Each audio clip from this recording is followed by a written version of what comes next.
Sustainable Development Goals, in short, SDGs, and the green transition. So the climate change has pushed the Bay of Bengal as a breeding ground of cyclones, as we know. About 5.5% of the cyclone storms with a wind speed greater than of 62 km per hour form in the Bay of Bengal. And about 1% of the global total of cyclone storms hit Bangladesh.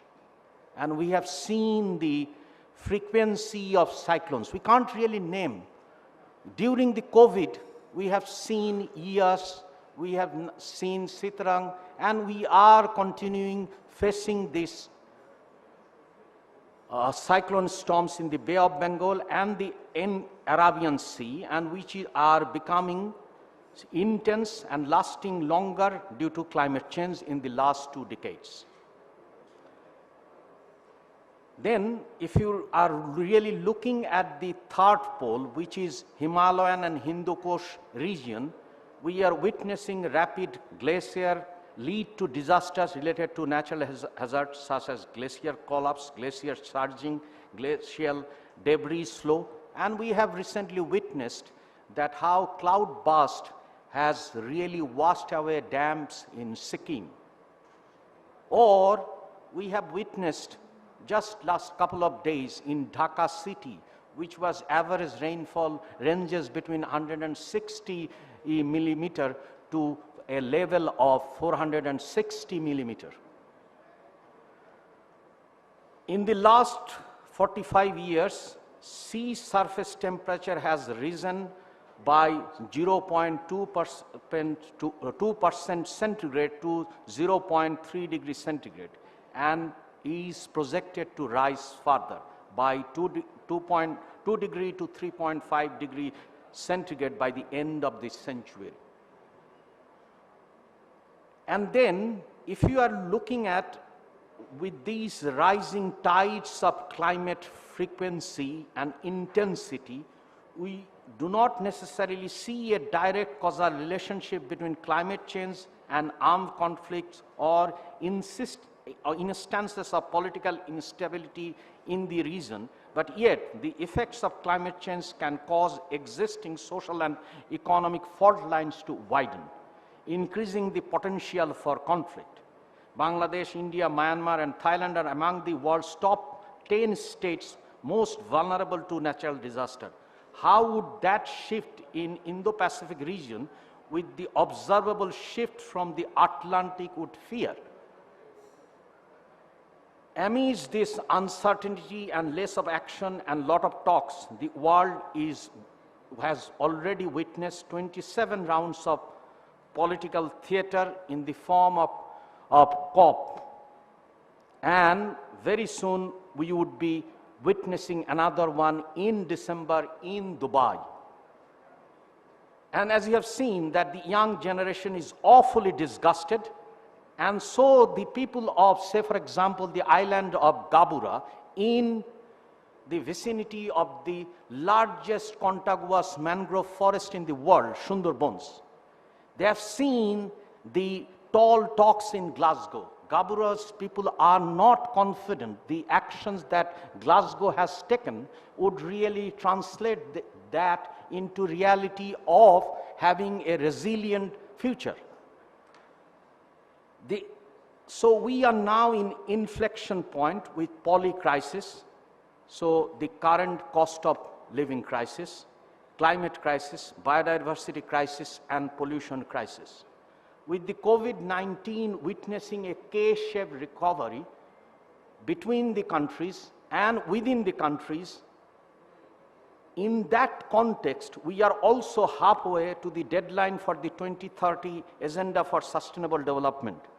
But we are, as the current statistics suggest, leaving more than half the world behind. We are supposed to leave no one behind by 2030. The SDG progress report suggests that just 12% of the SDG targets are on track. Progress on 50% is weak and insufficient. Worst of all, we have stalled or gone into reverse on more than 30% of SDGs. Say, for example, in case of Bangladesh, in Dhaka division, we have witnessed, as the government data suggests, that there is an increase in poverty. Unless we act now, the 2030 agenda will become an epitaph for a world that might have been. So this is an existential planetary crisis, and time is of essence, and we have to act now. So in that context, the global leaders will meet in Dubai this year in December, and the agenda are more or less, for the sake of our discussion, because we have learned colleagues with demonstrated knowledge and track record of experience to shed light on 5 major issues that would feature the Dubai agenda.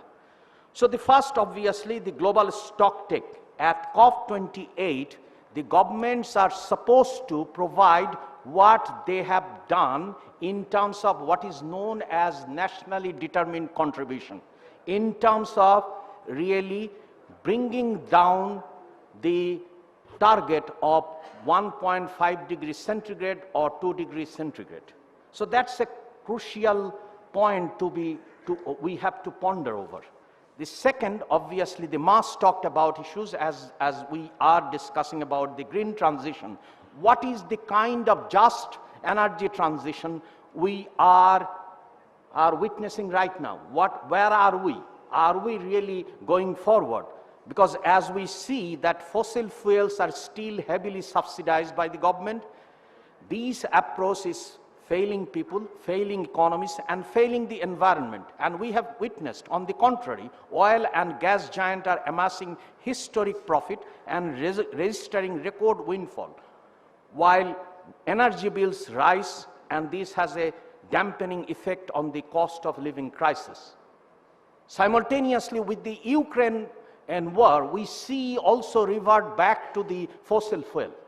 So, will there be any headway towards clean transition? Would that be something that would ensure equity and equality? And as we know that we have been talking about climate finance, at COP15, if you remember, that developed countries committed $1 billion per year by 2020 for developing countries. But this target has never been met. And the key word is additionalities of finance. So given that scenario, the last COP in Sharm el-Sheikh, the point was that they agreed for operationalization of the loss and damage fund. So how about it? How are we really having that in place? Where is the money? And how would the money be distributed? And then obviously global goal and adaptation. And will there be a global goal and adaptation framework in Dubai with equity priorities or share adaptation priorities? And last but not the least is about, we would be talking about food system with ongoing food insecurity and reducing levels of productive land.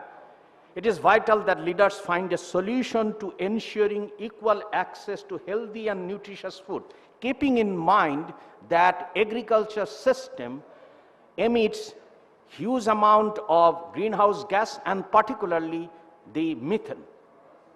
So how do we move forward? So to talk about this, we have a fantastic panel, and now what we would do, they would be making a 5 minutes opening remarks, then we'll have a floor discussion of 15 minutes, and again they will have a 5 minutes each.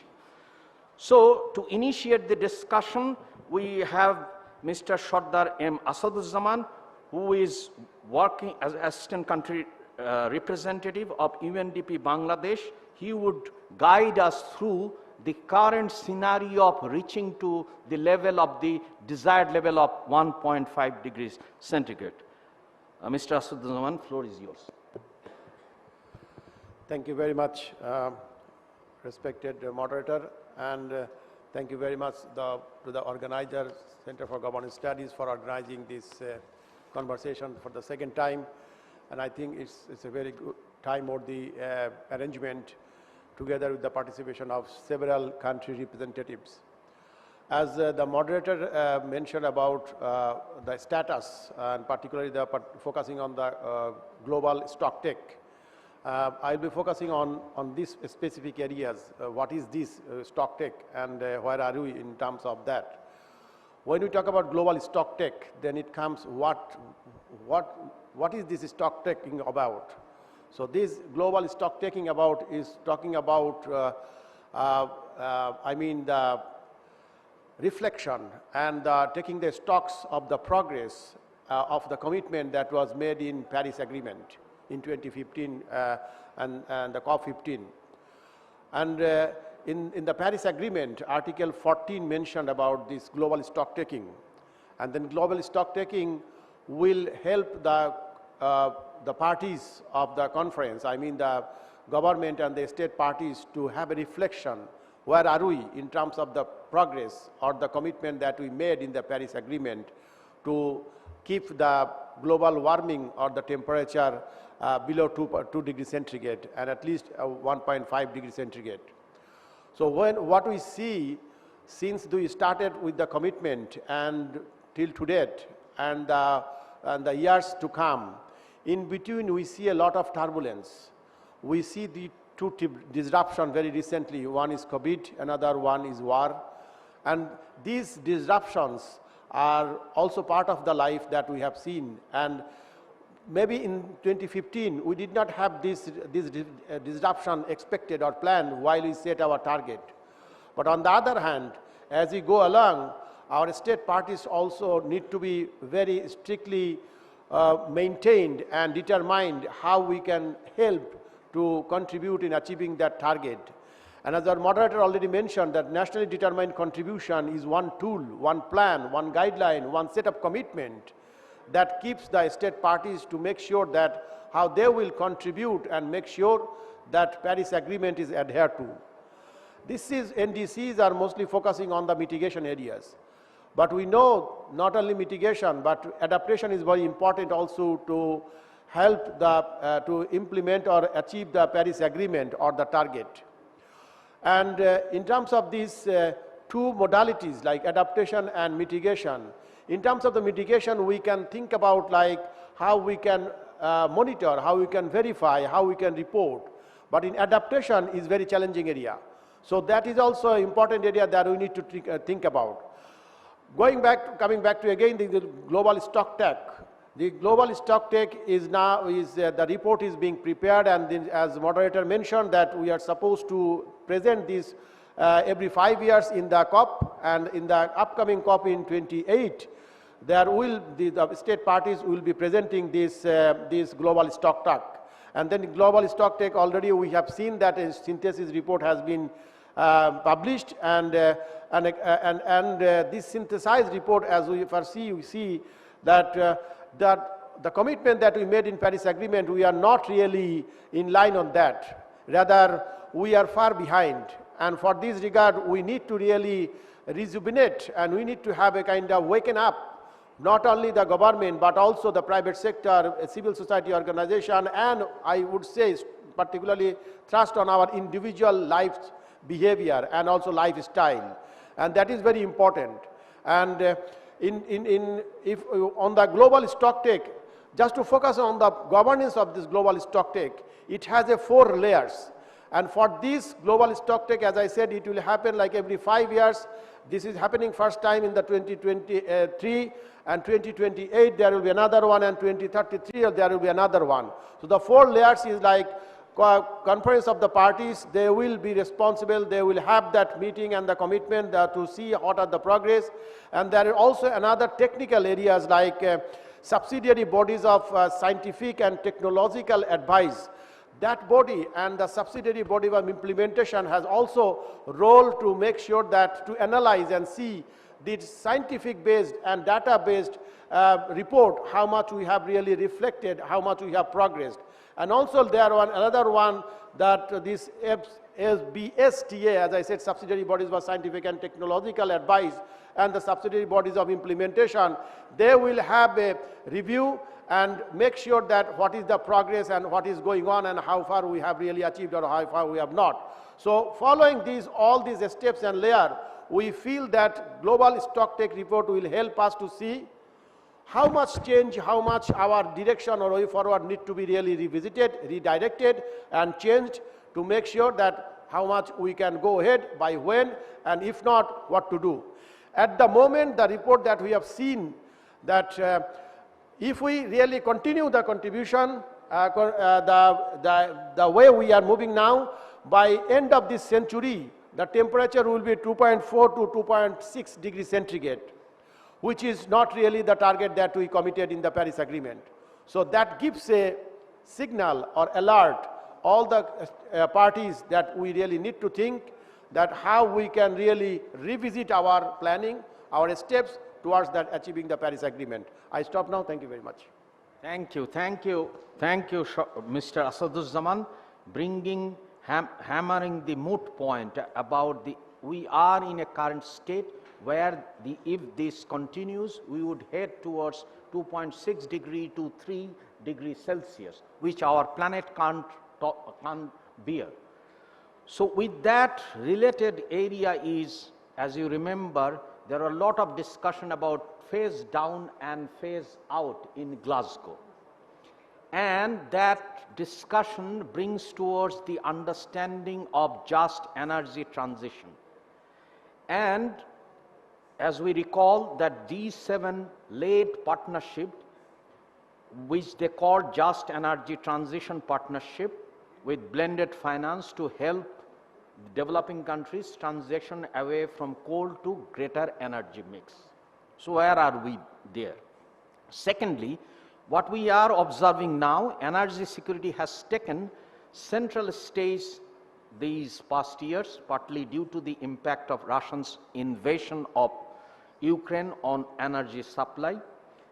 And particularly in Europe, USA, this has focused minds away from accelerating renewable energy system and infrastructure to, again, to the fossil fuel. And we have seen recently, particularly in USA and UK, there has been a new lease of land for fossil fuel industries. And simultaneously, as I say, that every day major energy giants are making $1 billion profit.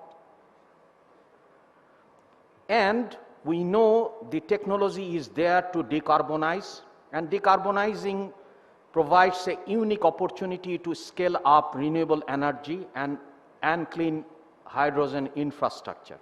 We also know about wind turbines, solar panels, electric cars, sustainable buildings, and low carbon ships are central to a zero carbon economy.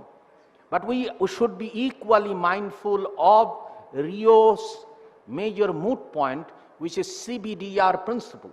So how do we make sure that there are a lot of talks about finance for transition, secondly, provision of technology, and that's common but differential responsibility with respective capacities. So given that equity and fairness, how are we faring? And to talk about that, we have Dr. Arjan Haan, who is Senior Program Specialist, International Development Research Center, IDRC, Canada, based in Delhi. So over to Mr. Haan. Thank you so much, Chair. Good afternoon, everybody, and thank you to the organizers for this fantastic dialogue. I work indeed at Canada's International Development Research Center, where I work on a global program that is co-funded by the UK's Foreign Commonwealth Development Office, which supports research that help build countries and communities' resilience to climate change. And it's today my honor to share with you some thoughts on priorities for that just transition, where I focus more on the access to clean energy rather than the equally or perhaps even larger challenge than getting out of fossil fuels, which is key in Bangladesh as in many other countries. And as we all know, and the moderator said, and even yesterday's paper had at least 5 articles that showed us the daily impact that climate change is having. We know that the world is not meeting its climate commitments. I come from an OECD country, and I'm ashamed that we're not doing better.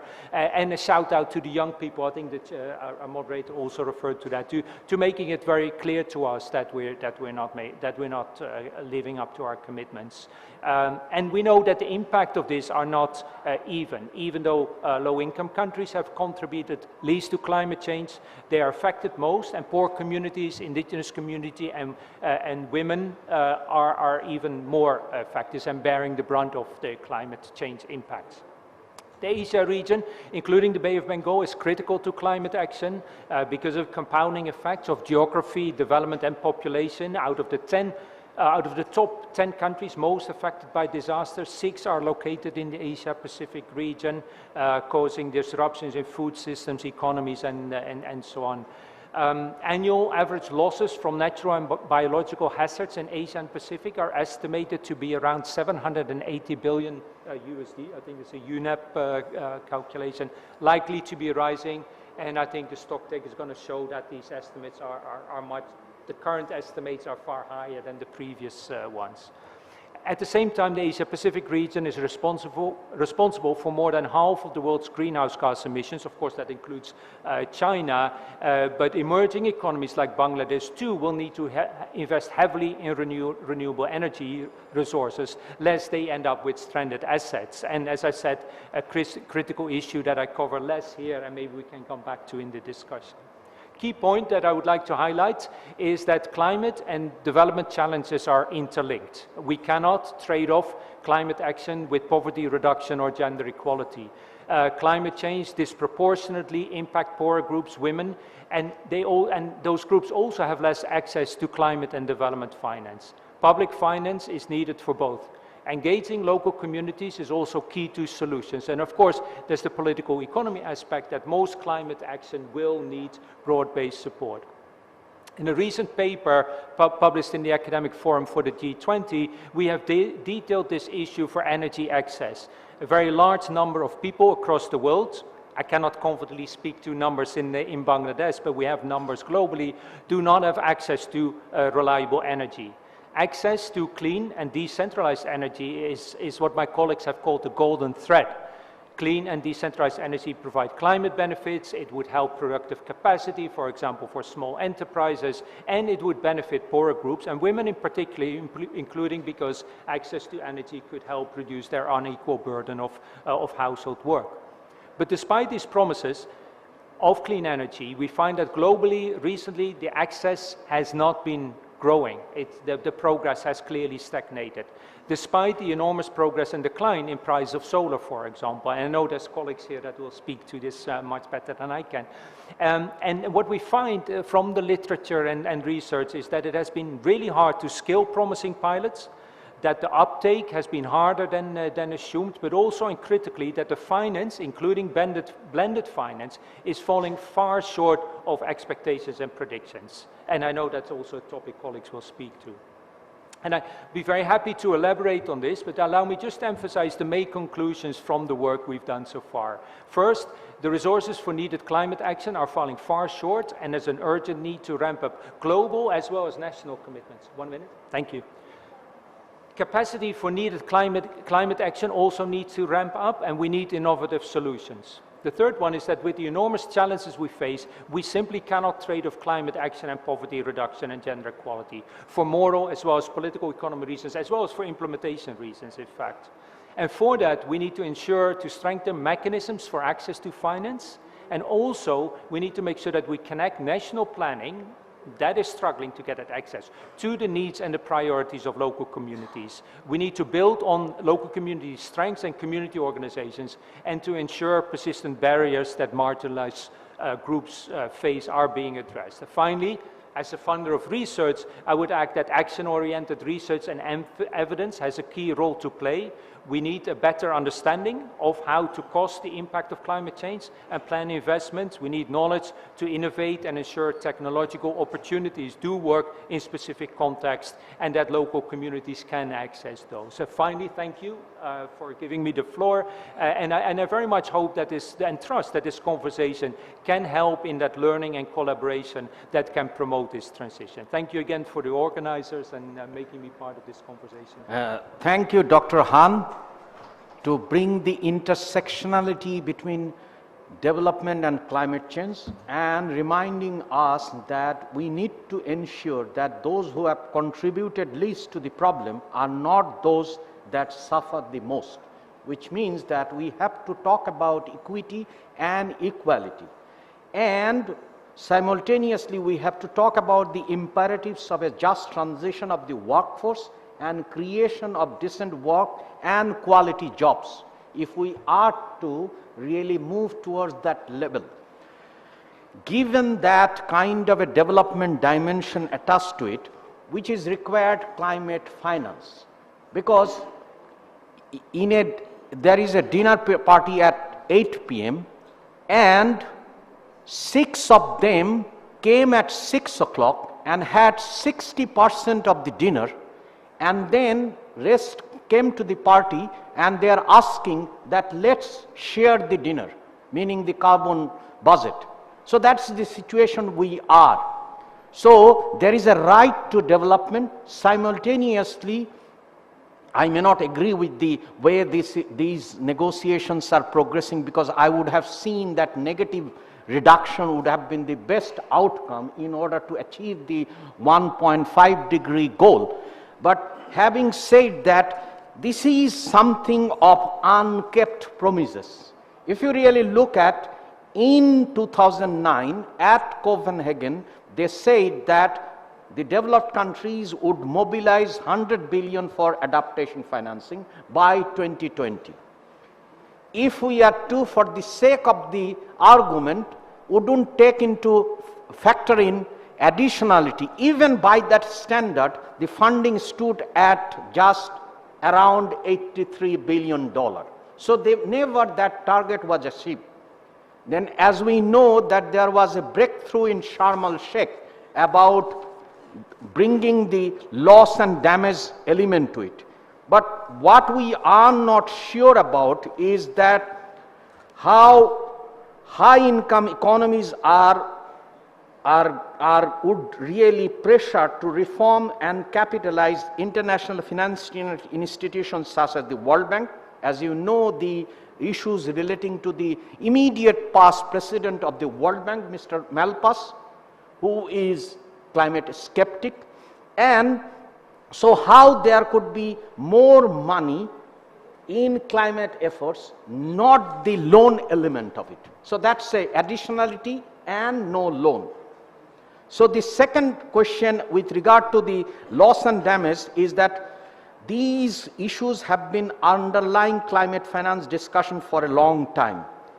So who is going to fund that and how this funding would take place, given that climate finance has a skewed process and there was no, rightly as mentioned earlier, that they have not been able to live up to the promise of equity and fairness. So to discuss this, he has been working in the climate field for a long time in Bangladesh and obviously working and interacting with the global climate change community. Mr. Arif Faisal, who is now currently working as a climate change expert in UNDP-Bangladesh. So Mr. Faisal.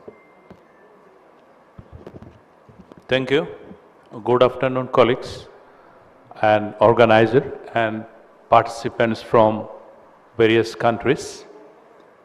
I think before a start of this very contemporary issues, and this issue will be also important for upcoming conference of parties that will be held in Dubai this year in November. So before going to deep dive, I'd like to highlight a few issues.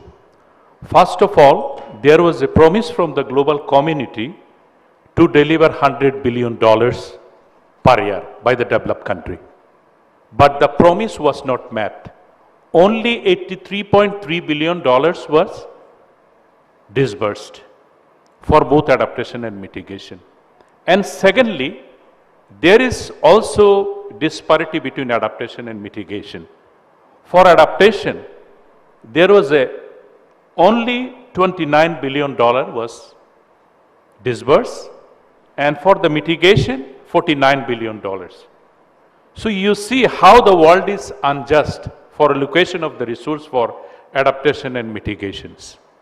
And that is come actually the equity, fairness, justice, and the intergenerational equity is very important for climate change finance discussion agenda.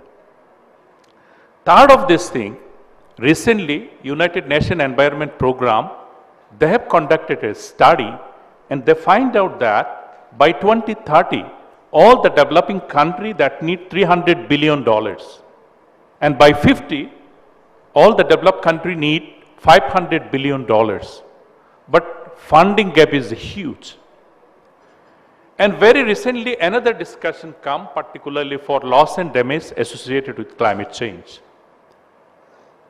If you consider the slow onset event and the extreme event, slow onset event is actually the sea level rise and these types of event, and extreme event like extreme flooding, extreme cyclone, these are devastating for economy, society and the ecosystem. So how can we address this loss and damage? In the COP28 in the Glasgow, there was a discussion that a fund for loss and damage will be established. And that should be the beyond adaptation fund, because the mechanism for accounting and valuation method is not yet agreed by the global community. And there is no scientific consensus reached, particularly what is loss and damage and whether this is associated with climate change or whether there is a very clear attribution of climate change of loss and damage. That is why there is no formula for valuation, and still the discussion is ongoing, and still we are at the learning curve, because who will fund the loss and damage? How the loss and damage fund will come from? What is the criteria for addressing loss and damage? Which vulnerable country will access the loss and damage? So this is not yet decided. And you know, there was lots of discussion happen since after COP13. So in COP13, there was a mechanism set. We called it Warsaw International Mechanism. That mechanism discussed about risk transfer. And later in COP25 in Madrid, Santiago Network was formed. And later, there was a risk transfer mechanism like Fiji Clearinghouse risk mechanism was also adopted. And still, this is one of the contentious issues that will be discussed in COP28 in Dubai. But many countries have already contributed pledge, and that is started from a Scotland government. They have provided £2 million, particularly for research and capacity building in developing country. And many countries like Denmark, Sweden, Austria, even World Bank has also pledged, and about $300 million is pledged so far. But what will be the monitoring and reporting framework, and how to ensure easy and fast financing assistance for risk management, rehabilitation, recovery, immediate case transfer and the social protection, and how can we address the early warning system. But many economists and scientists purport that how can we actually quantify this and how can we raise the resource. Many scientists and economists propose that we can collect adaptation levy through international air passengers or maybe from international tourists because of their footprint during the travel. And also there is also debt relief because lots of developing country is under the debt burden.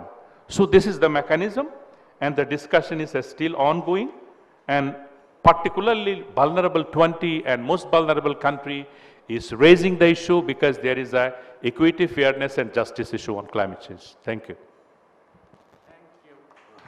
Thank you, Mr. Faisal. And last point is very important. How do we organize money? Should we go and travel into the innuendos of the innovative finance, or should we be traveling to the fiscal processes which provides different types? There are many ideas coming from Tobin tax to different taxes. So that really allows the financing to be ensured, and simultaneously he underscored a vital point about how do we have MRVs, monitoring reportable variable indicators, because these are clearly important, because there is always a tendency, as we have known for years and decades, that promise of 0.7% of gross national income was never met. And then we have this. So, and while we are talking about this, then obviously there is a requirement for adaptation, particularly in view of this poly crisis. Look at, we have not done anything. People of the Gabura is really the victim of it. Secondly, we have not done anything about it. Our Bay of Bengal is choked with plastic pollutions. We have not done anything, but our Sundarban is at stake. So how do we adapt ourselves? And secondly, also most importantly, how do we bring ourselves from these constructive ambiguities of the lawyers, phraseologies? Because as you have seen, that it is mechanism, it is targets, it is goal. So to talk about that and from the field, and particularly bringing the gender dimension into the discussion, we have with founder and director of Kubernein initiative in India, Ms. Ambika Vishwanath. So, Ms. Vishwanath. Thank you to the moderator, and thank you also to the organizers for putting together what is a very important discussion and a panel topic. I'm going to touch a little bit upon what has already been said by some of the speakers, in that I'm going to bring a little bit of a gender angle to this, but also a little bit of the local angle to all of this, right? What is happening at COP, what has happened for 28 years, these are, they're happening in different cities around the world, oftentimes sitting in our places in Dhaka. I live in Mumbai. Before coming here, a lot of people said, there's a lot of traffic in Dhaka. I said, I live in Bombay. I know what traffic means, right? But we don't always understand what they're doing in all of these cities, talking about COP, talking about, big global goals, big numbers, like we need 300 billion for something. Like these are really big numbers. They don't always trickle down in terms of understanding, in terms of research, in terms of awareness. Dr. Haan talked about the importance of research. And so what does this actually mean when we think about it from our daily livelihoods, our daily perspectives? And I wanted to sort of little bit touch upon that. Just for context, because we've been throwing around some big numbers over here, right? 300 billion is what we need over the next decade. 29 billion was already spent. Just for a little bit of context, for those who might not have known, Twitter was bought by Elon Musk for 44 billion, right? We need 300 billion by the end of this decade for certain adaptation needs. 44 billion to 300 billion, right? So that's a little bit of context I thought might make sense, especially for all the young folk who are sitting here and might be wondering what Twitter was bought for. What does this mean, right? Adaptation. What does it mean when we say measurement, reporting, and variables? What does it mean when we say targets need to be set? Yes, mitigation is important, but mitigation is no longer going to get us where we need to get to. We are already in this situation of climate being a risk multiplier. Our cities of Dhaka and Mumbai and around the world are facing whatever it is that they said we were going to be facing. It's not going to happen tomorrow. It's not going to happen 1 week or 1 month later. It's already happening today. right? And so what is it that we can do on a regular basis? One, that is what adaptation at your local level means. Do I need to use a little bit less? Do I need to spend a little bit less? Do I need to buy a little bit less? All of these things we need to think about. How is our lifestyle going to be changing? Sure, all of that seems very small, but all of that adds up to a certain larger goal as well. But the other side of adaptation is also environmental security. How can we positively use our environmental influences towards being able to reach those adaptation and then possibly those mitigation goals as well, right? Nature-based solutions.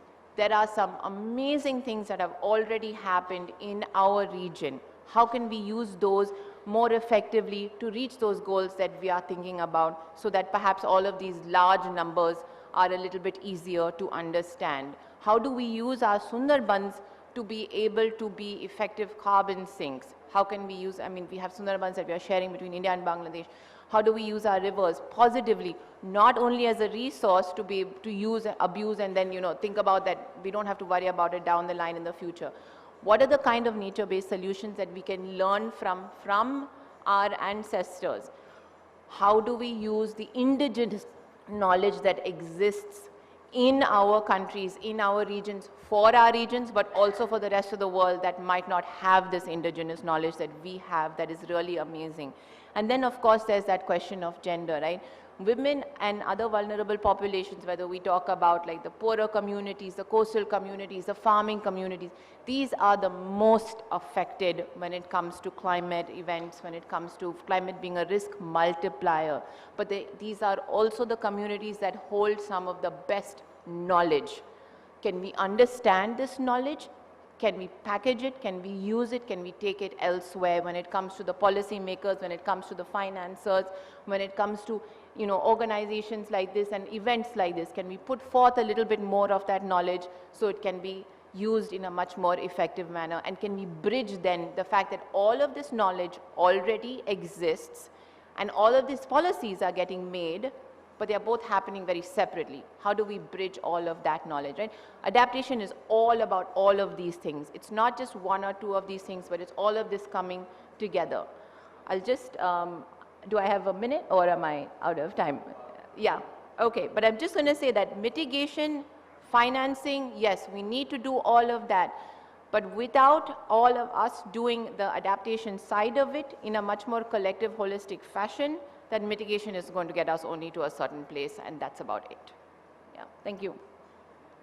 Thank you, Ms. Vishwanath, for underscoring that adaptation is localized, but what is really required is to reflect the local conditions with participation of the people, reflecting the need of the people, and translating those into policy metrics, while obviously to reflect that, to have an accountable process, that we need to come up with this and meeting this target metrics and indicators. Thank you for that. This is a double-edged sword that we would be discussing right now. As we witness that there is a insecurity in food, millions go hungry despite the fact that we have a overproduction of it. And the food system, as you all know, is one of the main drivers of climate change, contributing almost a third of the greenhouse gas. And if you really look at the current method of meat production, which is mostly taken by the industrial rich countries, is leading to increasing levels of methane. And what is problem with the methane is that methane is a short-lived climate pollutant, and which can warm the atmosphere 80 times faster than the carbon dioxide. So how do we deal with this issue of millions going hungry, and simultaneously there is a requirement for shifts and intervention in terms of nutrition, dietary shifts, adaptation, and mitigation work plans? So we have Mr. Emmanuel Antwi Akoto. He is from Ghana. It's good that we have someone from the continent. And he would be speaking about, Mr. Akoto would be speaking about this huge challenge of, because the COP would be talking about a food system approach. So Mr. Akoto. Good evening, everyone. Thank you so much, Mr. Moderator, and I would also like to thank Zila and the entire team for putting together such a wonderful program. I bring you greetings from Ghana, a small country in West Africa, about 30 million people, and I'm very privileged to be here, I must say. So I'm also happy that you throw a light on food systems, because more often than not, the agriculture sector receives less attention when it comes to climate change. I think we've focused a lot more on industrial pollution, also transport. But then, like you rightly put it, agriculture contributes 25%, almost 30% to to greenhouse gas emissions. So you are talking about livestock, food production, forestry, land usage, fisheries. Livestock alone contribute about 16.5% of methane gases. And climate change, as we all rightly know, it's really affecting the entire global food chain systems. According to the Food Agriculture Organization, almost 30% of the global population last year, that is 2.4 billion people, were food insecure. Another 3.2 billion people could not afford a healthy diet. And like we know, a lack of a healthy diet has cascading effects on wellness. We now see a rise in non-communicable diseases, obesity as well, and also malnutrition in a lot of countries in the global south, and also in many African countries as well. I will work directly a lot with, in the agricultural sector, we promote the use of solar power irrigation systems. And really, when interacting with the farmers, you see how climate change is affecting their yield. When their yields are affected, it leads to a low standard of living, because now they are receiving low incomes. And obviously, if your standard of living is impacted, it also has other ramifications on the family. And so when you go deep down at the grassroots level, climate change is really, really affecting the livelihoods of the normal farmer. We also seen a lot of foreign trawlers across the oceans. A lot of foreign trawlers in Africa, I don't want to mention any country, doing illegal fishing. And as a result, it's depleting our oceans, and at the same time also impacting the livelihood of our fisher folks. So that is also a very important thing to look at. And another area to also really look at is the fact that Africa receives less than 2% of the global investments in renewable energies, given the fact that we have 40% of natural resources. It's such a bizarre that we only receive 2%. We have a lot of natural resources, wind, sun, bio-waste. All of these things can be harnessed to reduce the effect of greenhouse gas emissions.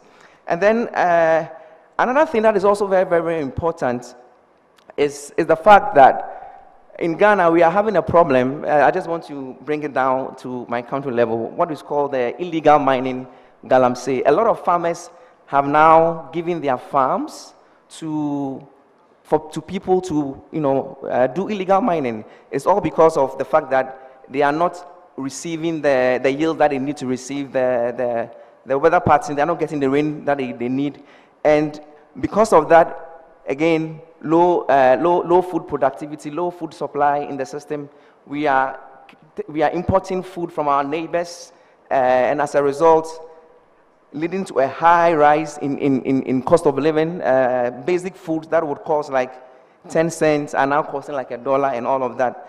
And so the effects of climate change in our countries are real, and I believe that this forum would give us a platform to discuss or raise certain issues to come up with innovative ideas and solutions on how to reduce global or reduce greenhouse gas emissions in the food sector. So thank you very much. Thank you, Mr. Akoto. I have not done a good service by really restricting them into 5 minutes because of their vastness of knowledge, both gained out of their understanding, working with the people as well as working at the international level. My apologies to my fellow panelists. But Mr. Akoto brings out a very important point. Yes, we live in an unequal world, but how about these countries which are victim of climate change, but they themselves are promoting fossil fuels or proliferation of nuclear energy at the cost of which are really protector of their biodiversity as well as the climate, natural wall against climate change. So how do you really do about it, and what is the role of the citizenry? That's a good question he brings out, as well as those of invasive species in the fishing case or in case of extractive industry. He brings home those points. Those are really important points. Now I'll open the floor for your discussion, and we won't be doing it more than 10 to 15 minutes. My apologies again for restriction, because we want to make sure that we started at 6 and we finish, because we were allocated 70 minutes and we would be within that timeline.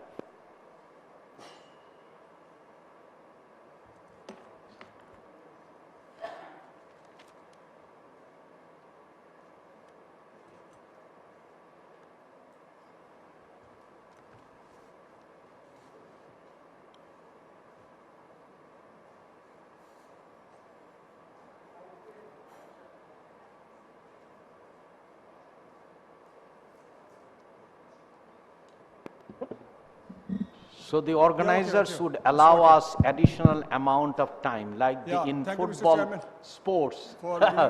If there is a technical difficulty, so that would be added to us.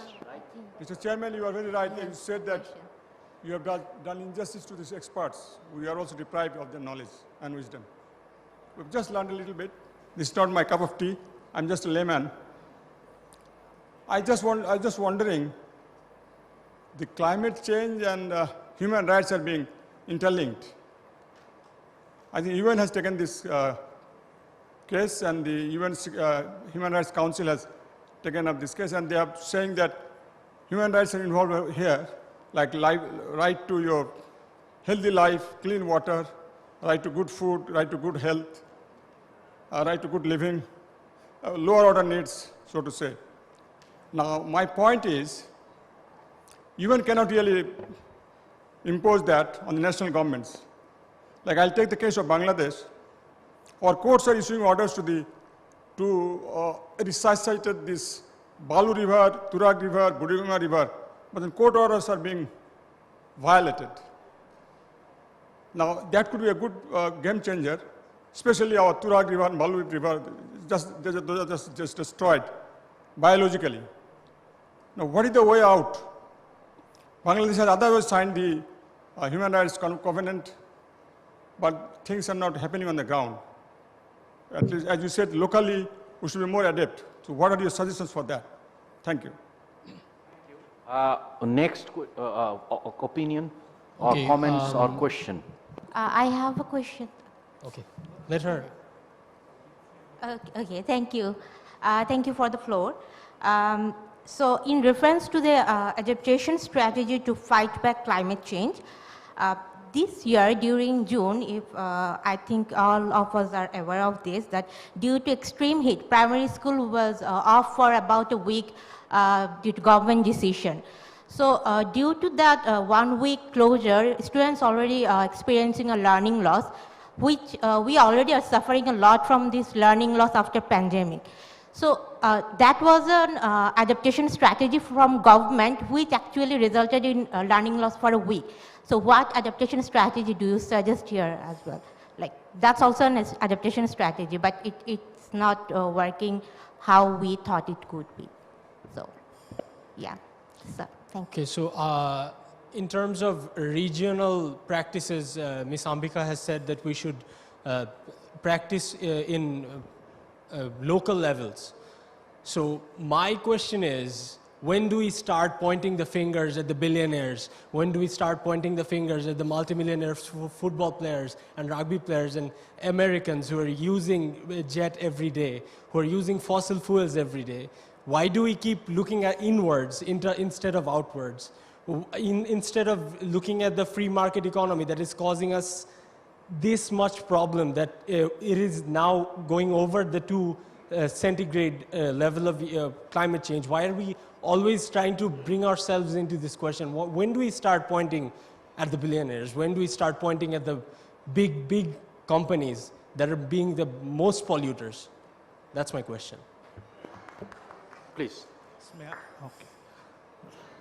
I'm Shadun Kumar Das. I work with Frederica Stiftung as program advisor. So I have a question, like many times we hear from our political decision maker that we need development and it should be prioritized probably by the cost of the climate and environment. And when we'll be there as a developed country, then we will think about our environment and climate. So in this context, if it is, then what would be your response? Because you are the panelists from different continents, so, and also you are experts. So is it the right approach that our policy decision makers should have? Thank you. Please go ahead. Thanks for a very interactive discussion among the panelists, as well as thanks to the convener of this session. I have 3 questions actually. In the COP15, the developed countries, they like to award $100 billion to the developing countries. But is there any clause or something to compel the developing countries to give this money to the developing countries? Because up to 2023, actually they are not giving the money to the developing countries. So I like to know, is there any clause or is there something that might the COP can compel them, or even can compel them to give that money regularly or something like that? Secondly is, actually, the countries we have like Bangladesh, like India, we have very little resources on energy. Regarding energy resources, we are in many cases, we are dependent on coal. But we are very less polluted in the world. And if we follow the COP regulations, we have little coal or something like that, little energy which is not a good or not a green energy. But all the banks now, they stop to give the money for constructing the coal plant. So these are the things actually now we are in. If we are following or like to follow to the COP, then we are at the brink of the energy crisis, and we are in the problem in our own energy actually. But we are contributing very less to the global context. And thirdly, I like please, to know... please, it has to be brief. Yes, one. There is very clearly mentioned the green energy. In the green energy, there is a lot of technology developed, and it is going on. And it is completely mentioned in the SDG, as well as in other, the transfer of the energy. But still, it is not smooth for us, for the developing countries, to take the energy very easy from the developing country. What is the opinion from the panel? Okay, thank you, thank you. So what we are going to do, we have, if I have taken note, I don't want to say that I have taken note judiciously, but there are questions and I will come with these questions. The panelists may opt for responding to everything, every question, or they may answer selectively, but they would get maximum 4 minutes because we are running out of time. So there are questions about human rights and climate change. Obviously, there is a recognition of human rights in both UNFCCC negotiation as well as the recently concluded Kunming Montreal Global Biodiversity Framework. Then there are discussion about COVID-17 and the relationship with zoonotic diseases and that resulting into loss of education. So how do you see those ecosystem and what is the way out?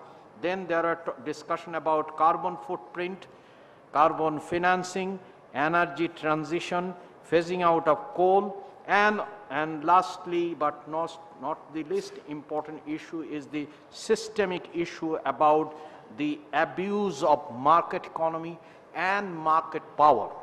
So what I would do, I would start from my extreme right and would finish with my good friend Mr. Akoto. So Dr. D. Haan, please. Thank you. I hope that the extreme right was a geographic indication and not a political one. Thank you for all the questions, and I'll try to take less time than 4 minutes to answer, because 4 minutes is not enough. And I think the one thing I would say to the gentleman asking the question on human rights, I didn't mention human rights, but the interlinkage of climate and SDG action, and of course the SDGs are based on a human rights framework, and that should absolutely continue to underlie that. In terms of the action that we need, and I very much appreciate the young man that mentioned when we're going to look at the polluters, and when there's nobody that I hate more than Elon Musk for not only buying Twitter instead of using, but also ruining Twitter, right? There's so much money that goes to waste, and I wish I had better instruments of doing something about it. I think the key thing is that we need multiple action. The G20 came up as a new framework, and India had great successes there, but it didn't come out with new commitments on the things that we really need. So we don't have a multilateral framework, even in the multiple faceted that is driving this. And the only thing I can think of is that we need action at all levels, right? We need to continue to argue for more funding for the things that we need. We need to continue, arguing and help working with the governments to increase the action that they have. Government public investments across the world are in low-income countries are way too low as a percentage of the GDP, and that needs to increase to make the investments that are needed. And finally then, at the same time, to make sure that those national actions link to the action of local communities. And I think the issue of access to finance runs straight across that. There's not enough money available. Private finance is not forthcoming at not nearly as much as was hoped for, or certainly not as was needed. And then the little money that's left in that doesn't go to the countries that need it the most, the sectors that need it most, the community need it most. So at all those levels, we need to continue to chip away at what is really an urgent need at a time that it's increasingly hard to get the global commitment to those common goods. Thank you, Dr. D. Haan, for keeping the time. Now I invite Mr. Asaduzzaman to answer the question that has been raised. Thank you for giving another round of floor. The range of question has been asked, and I would say there are a couple of questions which is the $1 million question. $1 million question means this a long issues are there, and that also actually needs a kind of longer time to discuss and responding those. However, in broader terms, within 4 minutes, my point would be like we feel that these range of questions are coming, and we see the commitment that has been made in global arena by the global leaders. bringing all those parties in common agreement should be also considered as a progress. And one thing is like, as I was talking about, is the stock taking, global stock take. The report says like, in this current phase, if we move on, then the temperature will be 2.4 to 2.6 by end of this century. While the report also said that if we did not have this Paris Agreement, then by the end of the century, the temperature would have been 3.7 to 4.8 degree. So, if we think in other way around, progress are happening, but maybe not at the expected level. So, we need to really think again and further accelerate our whole initiative, not in a country level, but also we need to think about international collaboration, and particularly this type of conversation and dialogue I consider is a good way forward. However, I just want to also put another suggestion and recommendation to the organizer, as we were discussing among ourselves.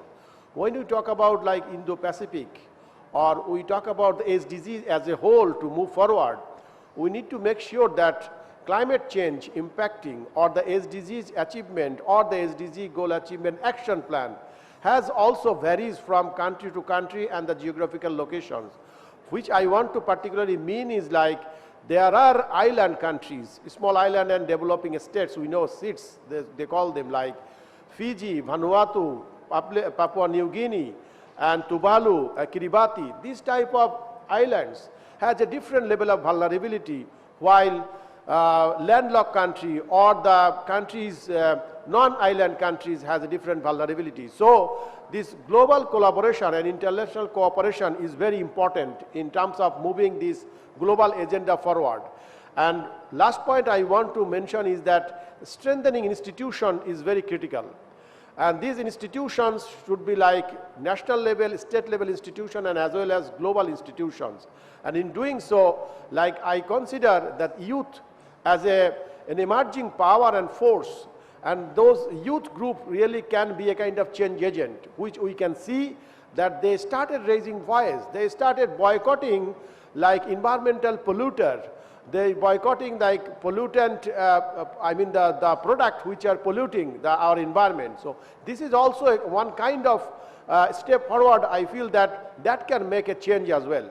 And the last point is, in terms of the adaptability or mitigation or environment or climate action, in my considerations, we need to have both things. One is protective, another one is preventive.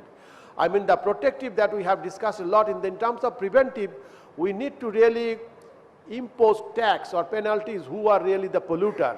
And those penalty or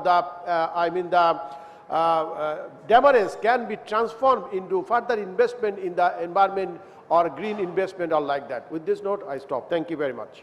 Thank you, Mr. Asaduzzaman. Now I request Ms. Vishwanath for her final remarks. Thank you. Just to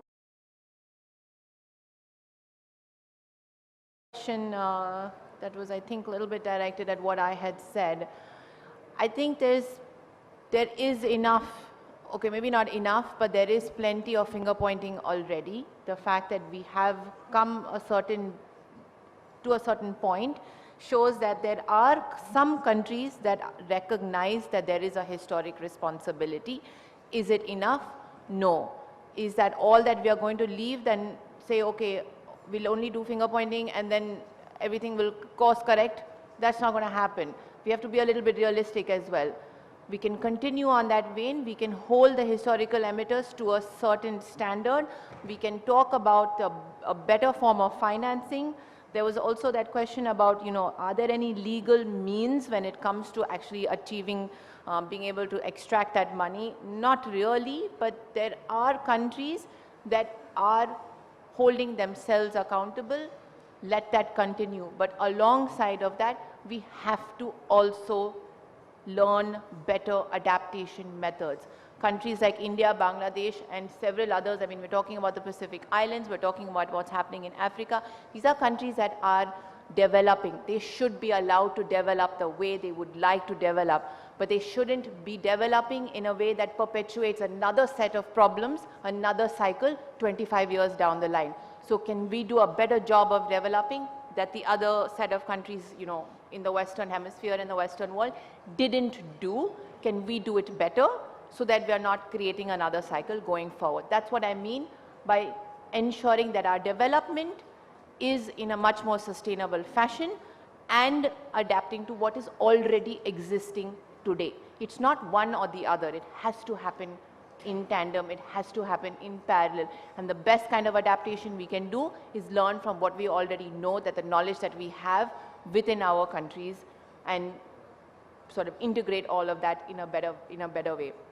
On the last point about, you know, the loss of education, I don't think anybody has an answer whether that was the best adaptation strategy to COVID. COVID was a very unique situation that we are facing, and I think a lot of countries did whatever they could in that moment. There is some learning from that. Is that something that countries will do in the future? Again, we don't know. But is there a learning that we can use then to do something better, assuming, hopefully not, but say a situation like that arises again? Hopefully then countries will not perpetuate that cycle again. But I don't think there's an easy way to answer that question to the young lady who asked about the education. Yeah, thank you.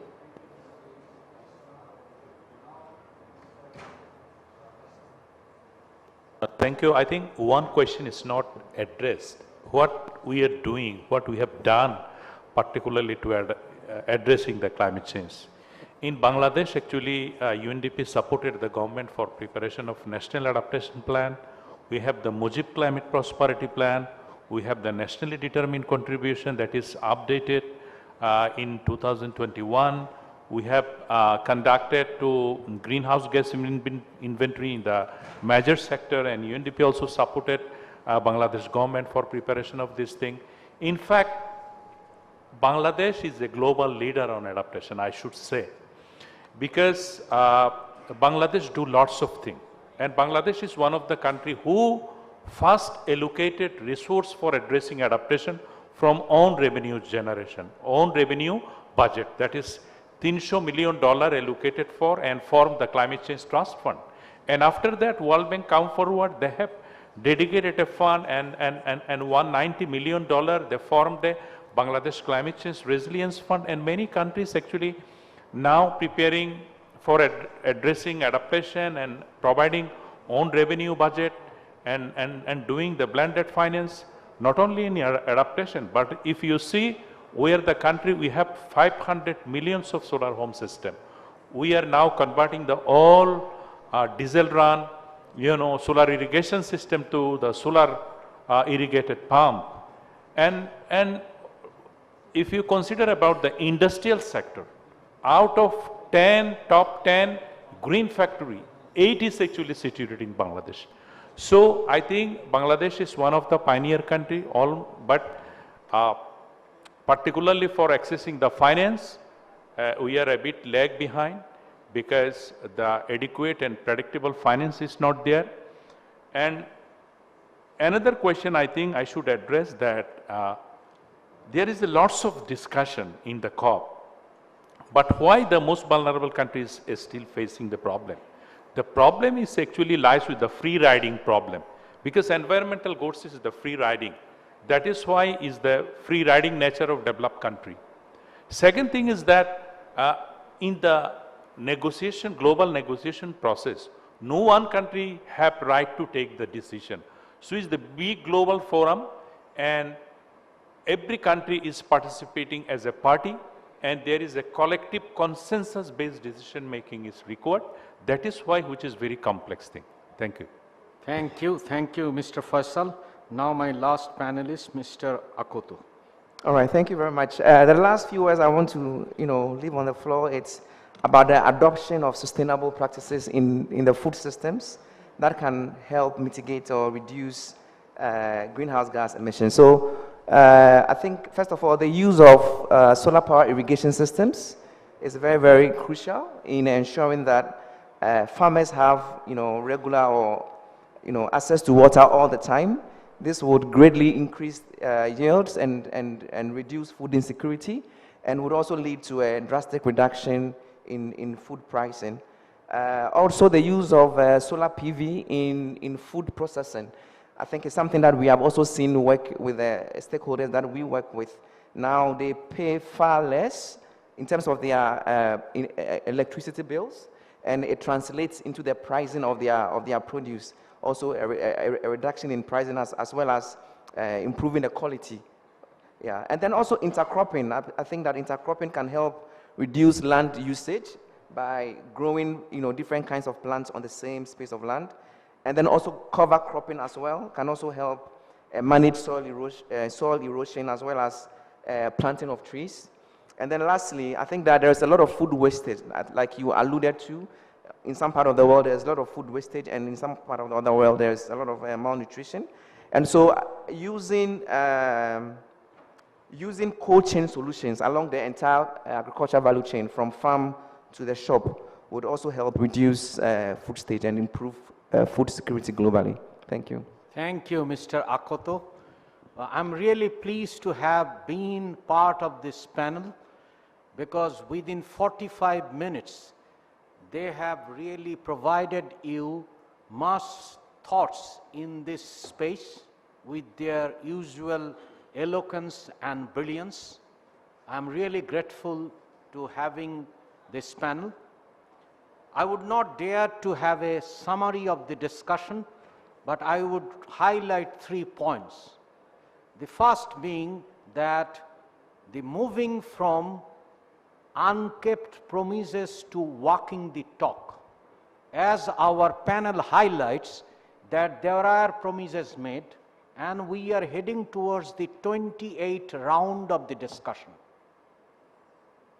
And the climate is warming, but action is lagging behind. So that's number one prerogative.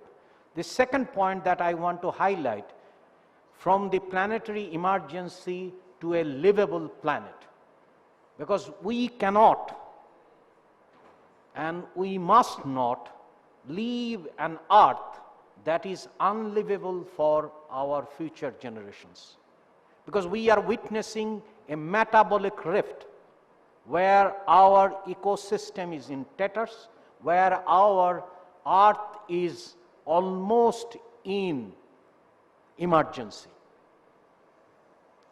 So it is necessary that we act to have a livable future for the future generation.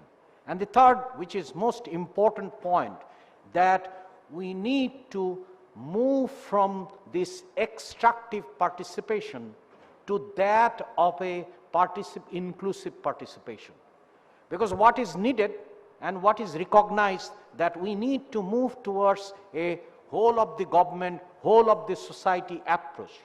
But what is lacking is that the political settlement is not allowing the government to be accountable to the citizen who are mostly affected by the climate change.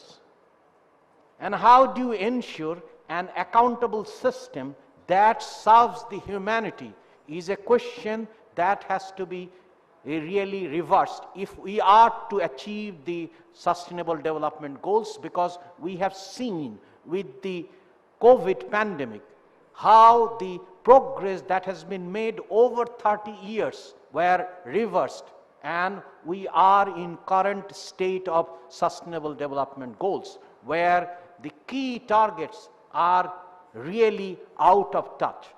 The question is that we are on the fork in the path. Are we willing to travel to the path that less traveled?